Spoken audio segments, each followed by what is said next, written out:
નમસ્કાર વિદ્યાર્થી મિત્રો, કચ્છ યુવક સંઘ સંચાલિત શ્રી બીબીએમ હાઈસ્કૂલના ઓનલાઈન લર્નિંગમાં આપ સર્વેનું સ્વાગત છે. હું પ્રફુલ પાનસુરિયા આજે આપ સૌને ધોરણ 12 ઇંગ્લિશ મેઇન ટેક્સ્ટ બુકના યુનિટ 2 રીડ 1 જેનું ટાઇટલ છે અનફર્ગેટેબલ વોલ્ટ ડિઝનીના પાર્ટ 2ની વાત કરીશ.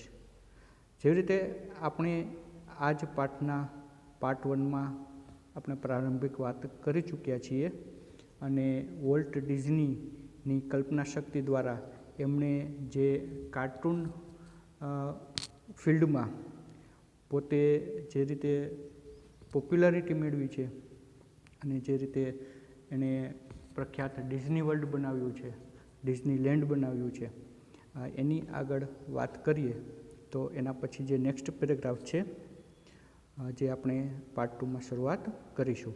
The rest is a history.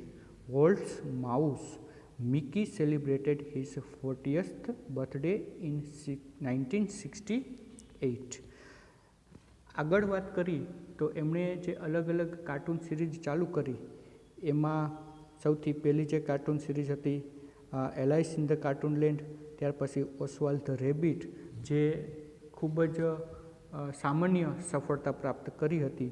ત્યાર પછી એમણે જે ત્રીજી સિરીઝ બનાવી એ કાર્ટૂન સિરીઝ જે હતી એ એક રેટ એટલે કે ઉંદરની કાર્ટૂન સિરીઝ હતી જેનું નામ હતું મિકી માઉસ. અને મિકી માઉસની જે કાર્ટૂન સિરીઝ હતી એ ખૂબ જ સફળ રહી. મિકી માઉસના કાર્ટૂન સિરીઝે ઇતિહાસ રચી દીધો. વોલ્ટ્સના માઉસ મિકીએ 1968માં તેમનો 40મો બર્થડે ઉજવ્યો, 40મો જન્મદિવસ ઉજવ્યો. And a happy 40th it was. અને ખરેખર સતત 40 વર્ષ સુધી મિકી માઉસ ખૂબ જ સફળ સિરીઝ રહી. A quarter of a billion people so a Disney movie in 1968. 100 million watched a Disney TV show. Nearly a billion read a Disney book or magazine, and almost 10 million visited Disneyland. And Mickey, as Walt used to say, started it all. અને એ 40મો જન્મદિવસ અત્યંત આનંદપ્રદ હતો. આગળ વાત કરીએ તો 1968માં Disney movie 25 crore લોકોએ નિહાળી, 10 કરોડ લોકોએ ડિઝનીનો ટીવી શો જોયો અને લગભગ 25 કરોડ લોકોએ ડિઝનીનું પુસ્તક કે મેગેઝિન વાંચ્યું અને અંદાજે 1 કરોડ લોકોએ ડિઝનીલેન્ડની મુલાકાત લીધી. અને આ અદ્વિતીય સફળતા ઉપર વોલ્ટ હંમેશા કહેતો તેમ આ બધી શરૂઆત મિકી નામના કાર્ટૂન કેરેક્ટરથી થઈ. નેક્સ્ટ પેરેગ્રાફ જોઈએ તો Mickey was only the first successful product of Walt's matchless imagination and ability to make dreams become reality. વોલ્ટની બેજોડ કલ્પના શક્તિ અને ક્ષમતાથી સપનાને વાસ્તવિકતામાં બદલનાર અથવા તો તબદીલ કરી દેનાર મિકી એ એકમાત્ર તેની પ્રથમ સક્સેસફુલ કૃતિ હતી. It was an ability he could turn on for any occasion large or small. આ ક્ષમતાને એ કોઈ પણ નાના કે મોટા અવસરને એ કામે લગાડતો. Once when my son Roy Edward had the measles, Walt came and told him the story of Pinocchio which he was making at that time. અહીંયા આ વાક્યની અંદર એક શબ્દ છે મિઝલ્સ જેનો અર્થ થાય છે ઓરી. આપણને ખબર છે કે મિઝલ્સ નામની જે બીમારી છે કે આપણને શરીરમાં ઓરી નીકળે છે તેને આપણે મિઝલ્સ તરીકે ઓળખીએ છીએ. એકવાર આગળ જ્યારે રોય ડિઝની જણાવે છે કે એકવાર જ્યારે મારા દીકરા રોય એડવર્ડને ઓરી નીકળ્યા એટલે કે મિઝલ્સ નીકળ્યા હતા ત્યારે એણે એટલે કે વોલ્ટ ડિઝનીએ એ સમયે જેના પર એ કામ કરી રહ્યો હતો એ પિનોશિયોની વાર્તા એ વખતે મારા દીકરાને એણે કહી સંભળાવી. When Walt told a story it was a virtuoso performance. અહીંયા આપણે જે શબ્દનો અર્થ જોઈએ તો વર્ચ્યુઓઝો જેનો અર્થ થાય છે એક્સેપ્શનલ અથવા તો જીનિયસ. વર્ચ્યુઝો પરફોર્મન્સ એટલે કે એકદમ અદ્વિતીય પરફોર્મન્સ, એકદમ જીનિયસ પરફોર્મન્સ, જે શબ્દ અહીંયા વોલ્ટના પરફોર્મન્સ માટે વપરાયો છે. તો વોલ્ટે એ વાર્તા જ્યારે એને કરી ત્યારે એની કાબિલિયતનો એણે પરિચય આપ્યો. આગળની લાઈન જોઈએ તો his eyes riveted his listeners, his moustache twisted expressively, his eyebrows rose and fell, and his hands moved with the grace of a musical conductor. એનો અર્થ થાય છે કે તેની નજર તેના શ્રોતા પર બરાબર જડાયેલી હોય, તેની મૂછો સ્પષ્ટપણે વંકાયેલી, તેના ઉપરના નીચે થતા ભવ્વા એટલે કે આઈબ્રો, અને તેના હાથ કોઈ વાદક વૃંદના સંચાલકની મોહક અદાથી આમ તેમ ચલન કરી રહ્યા હોય. Young Roy was so wide eyed at Walt's graphic telling of the fairy tale that he forgot all about his measles.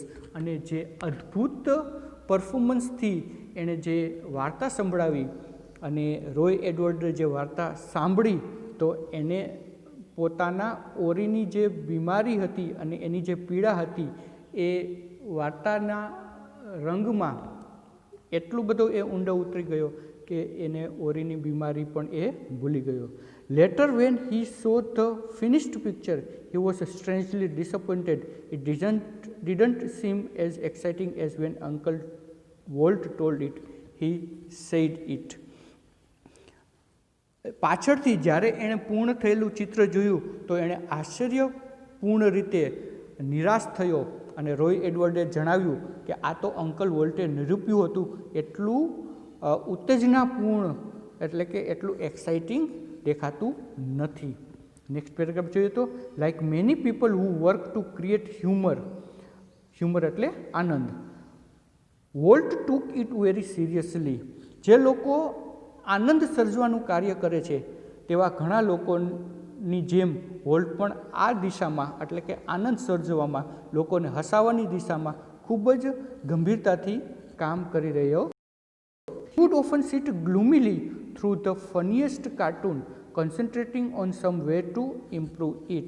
સૌથી વધારે રમૂજ પેદા કરનાર કાર્ટૂન સામે હજુ કઈ રીતે સુધારી શકાય એ ઈરાદાથી એ ગંભીરપણે ઘણી વાર બેસી રહેતો અને એમાં કંઈક ને કંઈક પોતાની કલ્પના શક્તિથી નવું ઉમેરવાનો પ્રયત્ન કરતો.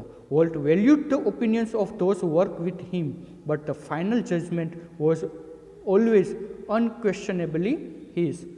એટલે કે જ્યારે એની કલ્પના શક્તિ અને એની કાર્ટૂન સિરીઝમાં કંઈ પણ એમના ઓપિનિયન છે એ બીજા લોકો પાસેથી ખૂબ જ ગંભીરતાપૂર્વક અને એકદમ વેલ્યુડ ઓપિનિયન તરીકે એ સ્વીકારતો, પણ એનો અંતિમ નિર્ણય કોઈ પણ શંકાથી એનો પોતાનો જ હોય. Once after viewing a new cartoon series with evident displeasure, Walt called the comments from a group of our people. Walt એની સાથે કામ કરનાર અન્યોના મતને જરૂર મહત્વપૂર્ણ ગણતો, પણ અંતિમ ફેસલો તો એનો જ રહેતો. એકવાર દેખીતી નાખુશીથી એક નવા કાર્ટૂનને નિહાળ્યા બાદ વોલ્ટે લોકોને એક જૂથનો અભિપ્રાય માગ્યો. One after another they spoke up, all echoing Walt's criticism. એક પછી એક તેઓ વોલ્ટની ખામીઓ શોધવા લાગ્યા. તેણે સડાક દઈને ચોપડાવી દીધું. એટલે કે જ્યારે લોકો પોતાના કાર્ટૂન સિરીઝ ઉપર જ્યારે વોલ્ટની ખામીઓ જ્યારે શોધવા લાગ્યા ત્યારે એણે જવાબ આપ્યો, I can get rubber stamp that say yes Walt. He snapped. Then he wheeled and asked the projectionist what he thought. The man sensed that dissent was in order. I think you are all wrong, he declared. Walt just grinned. You stick to your projector, he suggested. તો જ્યારે લોકો અભિપ્રાયમાં વોલ્ટના cartoon સિરીઝની અને એની કલ્પના શક્તિની ખામીઓ શોધવા લાગ્યા ત્યારે volt એને સડાક દઈને એટલે તો ફ્રેન્કલી એને કહી દીધું, ઠીક છે વોલ્ટ કહેતા રબર સ્ટેમ્પ હું લાવી શકું છું. ત્યારબાદ ચકરડું ફેરવ્યું અને જે વિચાર્યું તે પ્રોજેક્ટર ચલાવનારને કહ્યું, પેલા માણસને ખ્યાલ આવી ગયો હશે કે મતભેદ ઠીક છે, તેણે કહી દીધું, મને લાગે છે કે તમે બધા ખોટા છો. વોલ્ટ માત્ર મુખ પર સ્મિત કર્યું. એણે સૂચવ્યું, તું માત્ર તારા પ્રોજેક્ટરનું ધ્યાન રાખ. Volt involve himself in everything. Volt બધી જ બાબતોમાં પોતાની જાતને સાંકળતો અને પોતાની કલ્પના શક્તિને અદ્ભુત રીતે ઉમેરતો. During one story conference on the Mickey Mouse Club TV show, the story man pointer in his hand was outlining a sequence called How to Ride a Bicycle. એક વખત મિકી માઉસ ક્લબ ટીવી શોના એક વાર્તા સભા દરમિયાન જે story Taylor એટલે કે વાર્તા કહેનાર હતો તેના હાથમાં નકશો અને ચિત્ર હતું અને હાથમાં પોઇન્ટર હતું, અને એ નકશો અને ચિત્ર દર્શાવવાની લાકડી લઈને સાયકલ સવારી કેવી રીતે કરવી તેના ઉપર અને તે નામની એક શ્રેણીનું સંક્ષેપમાં એ વર્ણન કરી રહ્યો હતો. અને એણે શરૂ કર્યું કે હવે જ્યારે તમે તમારી બાઇસિકલ પર સવાર થાવ છો ત્યારે how to ride a bicycle A topic ઉપર એ વાત કરી રહ્યો હતો. ના when you get on your bicycle he began. Volt stopped him. Change your bicycle to a bicycle, he said. Remember, every kid isn't fortunate enough to have a bicycle of his own. અને જ્યારે એ આગળ bicycle એટલે કે cycle ઉપર કઈ રીતે સવારી કરવી એના ઉપર સંક્ષેપમાં વર્ણન કરી રહ્યો હતો, અને એને જ્યારે શરૂઆત કરી કે સાયકલ સવારી કેવી રીતે કરવી નામની એક શ્રેણીનું સંક્ષેપમાં વર્ણન કરતાં એણે શરૂ કર્યું, હવે જ્યારે તમે તમારી બાઇસિકલ પર સવાર થાવ છો. વોલ્ટે તરત જ તેને અટકાવ્યો. તેણે કહ્યું, તમારી બાઇસિકલને બદલે માત્ર તમે એમ કહો કે કોઈકની સાયકલ. યાદ રહે કે દરેક બાળક એટલું ફોર્ચ્યુનેટ એટલે કે એટલું લકી કે નસીબદાર નથી હોતું કે દરેક પાસે પોતાની બાઇસિકલ હોય.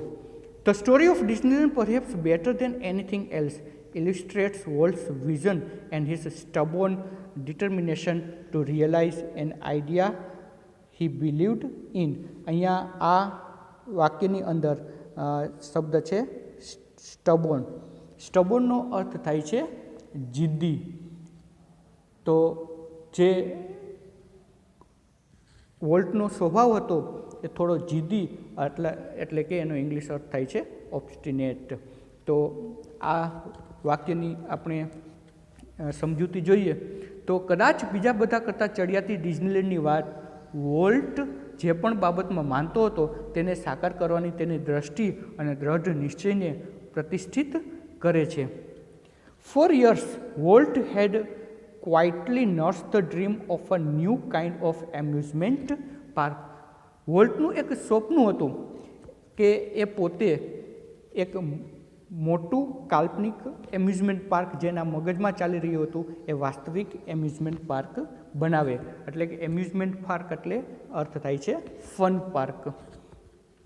It would be a potpourri of all the ideas conjured up by his fertile imagination. એ એક મનોરંજન પાર્ક એ એની ફળદ્રુપ કલ્પના શક્તિ દ્વારા સમન્વિત કરાયેલા તમામ વિચારોનું એક કુંભ એટલે કે એક સમન્વય હતો. But the idea of sinking millions of dollars into an amusement park, even Walt's kind of amusement park, seemed too preposterous that he wouldn't mention it to anyone. He just quietly began planning. પણ મનોરંજન પાર્કમાં એક fun પાર્કમાં વોલ્ટની કલ્પનાના આ મનોરંજન પાર્કમાં કરોડો ડોલર હોમી દેવા અથવા તો કરોડો ડોલરનો ખર્ચ કરવો તેનો ખ્યાલ એટલો બધો મૂર્ખામી ભર્યો હતો કે કોઈની આગળ એનો ઉલ્લેખ પણ એ ભાગ્યે જ કરી શકે. પણ તેણે ચૂપચાપ રીતે પોતાના જે એમ્યુઝમેન્ટ પાર્કની જે વાસ્તવિકતા હતી એણે એ કલ્પના શક્તિથી એનું પ્લાનિંગ એટલે કે આયોજન કરવાનું ચાલુ કર્યું. As usual, though he infused all of us with his own enthusiasm when he finally told us about the project. તેમ છતાં હંમેશ મુજબ જ્યારે એણે છેલ્લે અમને એના પ્રોજેક્ટ વિશે જણાવ્યું ત્યારે અમને બધાને એના પોતાના ઉત્સાહના ભાગીદાર બનાવ્યા. Someone asked, Walt, how should the Disneyland look? Quick came the reply, it should look like nothing else on this earth. અને જ્યારે એણે પોતાના એમ્યુઝમેન્ટ પાર્કની પ્લાનિંગની વાત અન્ય લોકોને કરી ત્યારે એમાંથી કોઈકે પૂછ્યું, વોલ્ટ ડિઝનીલેન્ડ કેવું દેખાવું જોઈએ? એણે તરત જ રિપ્લાય આપ્યો, વોલ્ટે તરત જ રિપ્લાય આપ્યો કે આ પૃથ્વી પર, આ સમગ્ર પૃથ્વી પર અન્ય કશુંય ચડિયાતું ન હોય એવું આપણું ડિઝનીલેન્ડ બનવું જોઈએ. Predictably, we had trouble raising money, but Disneyland did open in July 1955. પૂર્વધારણા કરતાં અમને પૈસા ઊભા કરતાં ખૂબ જ મુશ્કેલી પડી, કારણ કે આટલું મોટું ડિઝનીલેન્ડ ઊભું કરવા માટે ખૂબ જ પૈસાની જરૂર પડે, એટલે કે ફંડ ભેગું કરવા માટે ખૂબ જ મુશ્કેલી ઊભી થઈ. પણ જુલાઈ 1955માં ડિઝનીલેન્ડ શરૂ થઈને જ રહ્યું અને અંતે ડિઝનીલેન્ડ જુલાઈ 1955માં ખુલ્લું મૂકવામાં આવ્યું. Since the first day, millions of people have flocked to see the unique creation of Walt's imagination. તે પહેલા દિવસથી લઈને આજ સુધી વોલ્ટની અદ્ભુત કલ્પનાના અનુપમ સર્જનને જોવા માટે લાખો લોકો ઉમટ્યા હતા. Like a kid with a new toy, the biggest, shiniest toy in the world, Walt used to wander through the park, staring as happily as any tourist. એક નાના બાળકને નવું જ્યારે રમકડું આપી દીધું હોય ત્યારે સમગ્ર દુનિયાનું સૌથી મોટું, સૌથી શાનદાર રમકડું તે લઈને વોલ્ટ કોઈ પ્રવાસીની જેમ ખુશીથી છલકાતો અને આખા એ પાર્કમાં પોતે એક પ્રવાસીની જેમ આમ તેમ ભટકતો. નેક્સ્ટ પેરેગ્રાફની વાત કરીએ તો, The overwhelming success of Walt's crazy idea triggered a dramatic about face in the Disney's fortune. વોલ્ટના તુક્કાની અપ્રતિમ સફળતાને ડિઝની સંપત્તિમાં નાટ્યાત્મક રીતે તબદીલી કરી શક્યો. Yet success never changed Walt. He remained the simplest of men. He had parties and his idea of a night out with a burger and chili at some little restaurant. આમ છતાંય volt ડિઝનીને ખૂબ જ popularity મળી, ખૂબ જ સફળતા મળી, સંપત્તિની દૃષ્ટિએ એ ખૂબ જ સમૃદ્ધ બન્યો, છતાંય સફળતા વોલ્ટને બદલી શકી નહીં. વોલ્ટ ખૂબ જ સફળ વ્યક્તિ હોવા છતાં પણ એ ખૂબ જ સીધો સાદો અને સરળ માણસ જ બની રહ્યો. તેણે મહેફિલો એટલે કે પાર્ટી પસંદ નહોતી. રાત્રે બહાર નીકળવાનો તેનો ખ્યાલ કોઈક નાનકડી રેસ્ટોરન્ટમાં બર્ગર અને ચટણી પૂરતો જ મર્યાદિત હતો. His only extravagance was a miniature railroad that ran around the grounds of his home. તેનું એકમાત્ર અતિ ખર્ચાળપણું તેના ઘરની ફરતે આવેલા ક્ષેત્રમાં નાના કદમાં રેલ રોડ એટલે કે ગાડીના પાટા બનાવવા સુધી પૂરતું હતું. What do you do with all your money? A friend once asked him.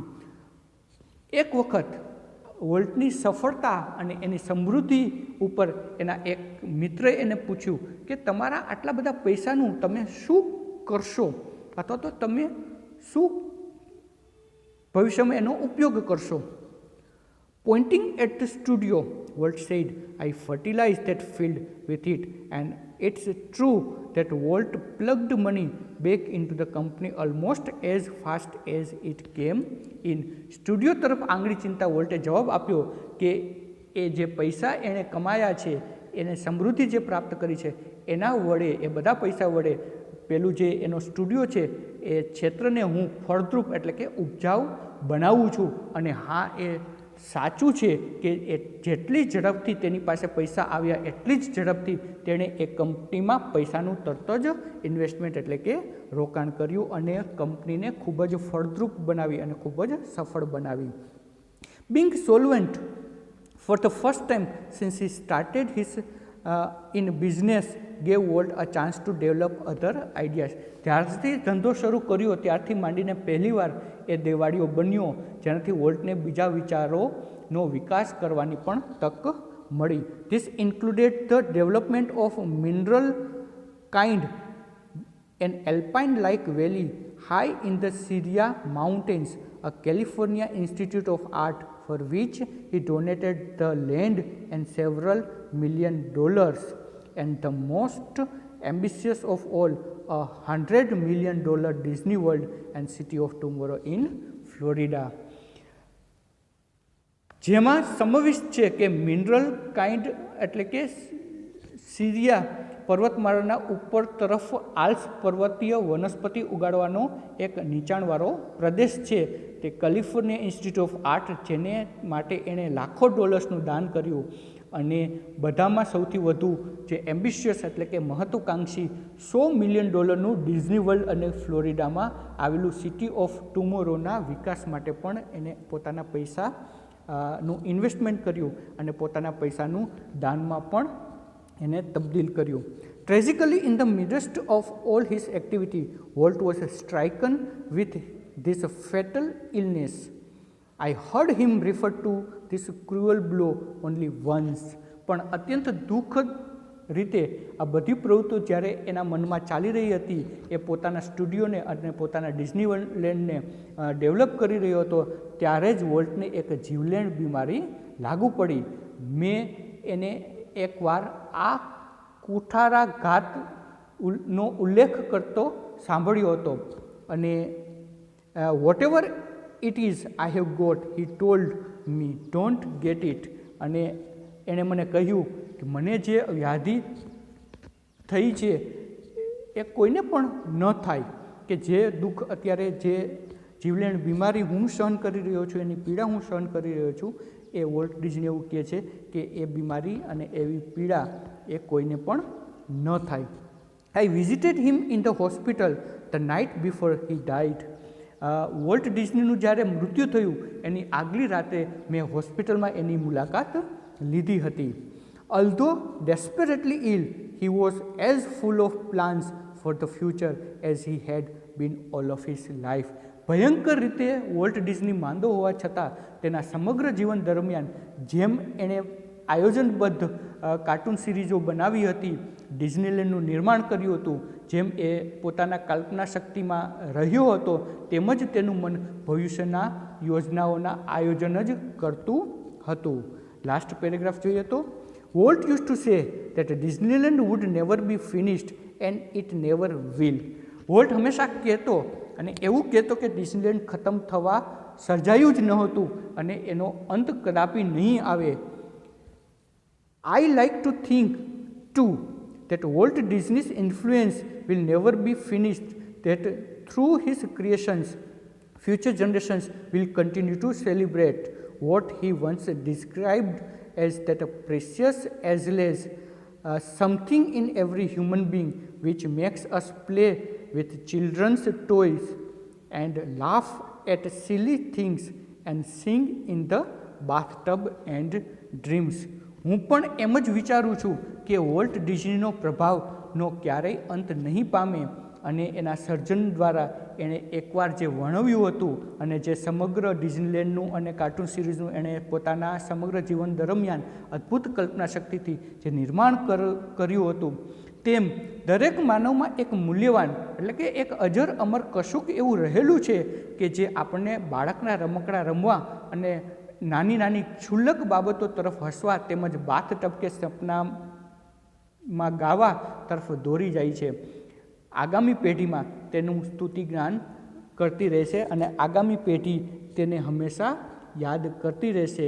એવી સરસ પ્રતિભા જે વોલ્ટ ડિઝનીની હતી, એની અદ્ભુત કલ્પના શક્તિની હતી, અને એની અદ્ભુત કલ્પના શક્તિ દ્વારા એણે સમગ્ર કાર્ટૂન વર્લ્ડને, સમગ્ર કાર્ટૂન સિરીઝને વિશ્વ સમક્ષ એક નવી જ કલ્પના શક્તિથી રજૂ કર્યું અને અકલ્પનીય ડિઝનીલેન્ડનું નિર્માણ કર્યું, જે એકદમ અપ્રતિમ, સુંદર અને વોલ્ટની કલ્પના શક્તિનું એક અદ્ભુત ઉદાહરણ હતું. તો આવા અનફર્ગેટેબલ વોલ્ટ ડિઝની કે જે વોલ્ટ ડિઝનીના અકલ્પનીય કાર્ય બદલ, એની એકદમ અદ્ભુત વિચાર શક્તિ બદલ, કલ્પના શક્તિ બદલ આપણે એને ક્યારેય ભૂલી શકીશું નહીં. તો અહીં વિદ્યાર્થી મિત્રો, અનફર્ગેટેબલ વોલ્ટ ડિઝનીના પાર્ટ 2નો અહીંયા અંત આવે છે અને હું આશા રાખું છું કે જે પણ પાર્ટ 1 અને પાર્ટ 2ની સમજૂતી આપી તે આપ ધ્યાનથી વારંવાર વિડીયો જોઈને સમજવાનો, શબ્દના અર્થ સમજવાનો અને એની જે ભાષાંતર છે એ સમજવાનો બરાબર પ્રયત્ન કરશો. તો આજ માટે આટલું પૂરતું છે. નેક્સ્ટ વિડીયોમાં આપણે યુનિટ 2ના રીડ 2 જે પોયમ છે એની વાત કરીશું. ધન્યવાદ.